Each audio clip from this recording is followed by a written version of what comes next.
দিয়ে beef mutton দিয়ে রান্না করবো। তার জন্য প্রথমেই আমি সরষের তেল হাতে লাগিয়ে নিয়েছি। তো এবার আমি এঁচড়টা খাই। এটা কত বড় আছে? ছোট সাইজ নয়, বেশি বড় নয়? না বেশি বড় না, এটা ছোট সাইজ। কচি পাড়াই হবে। নাও কাটো দেখি।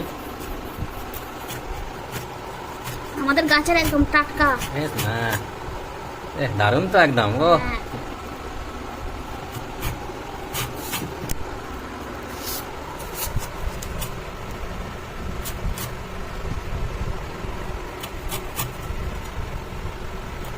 তাহলে আছে কি মাংস দিয়ে হবে নাকি হ্যাঁ। এসবটা? বিফ মাংস, বিফের মাটন। সেরকম ছিলে নিতে হবে। হ্যাঁ এই যে গাগুলো ছিলে নিতে হবে না? হ্যাঁ, গাগুলো ছিলে নিতে হবে।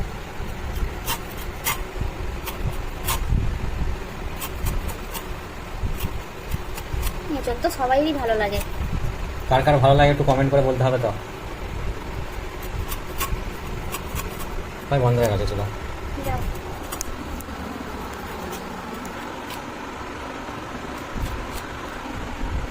আমি এইভাবে পিস করে নিচ্ছি। ঠিকই আছে, নয় বেশি শক্ত নয় তো? না না, আর হাতে না তেল মাখলে পুরো অবস্থা খারাপ হয়ে যাবে, হাতের কাটা মুশকিল হয়ে যাবে। আর একটু সাবধানে কাটতে হবে, কেন হাত কেটে যাওয়ার চান্স বেশি থাকে। হুম।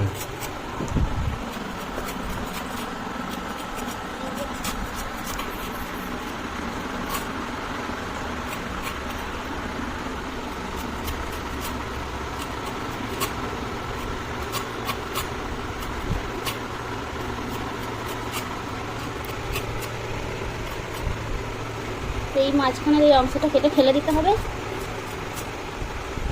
এই যে মাঝখানের এই অংশটা কেটে ফেলে দিতে হবে। তো আমি আরেকটা কেটে দেখাচ্ছি। জোরে বলো।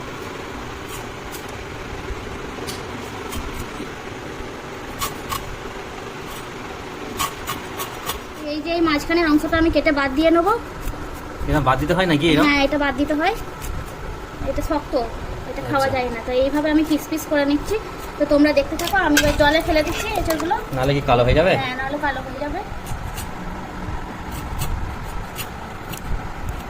এঁচড়গুলো কাটা হয়ে গেছে। ছোট ছোট সাইজ, হ্যাঁ, বেশি বড় হয়নি। তো কি এবার রান্নার জন্য রেডি নাকি? হ্যাঁ, এবার রান্নার জন্য হাত ধুয়ে নিতে হবে তো। হ্যাঁ, এটাকে একটু জলটা ফেলে দেবো।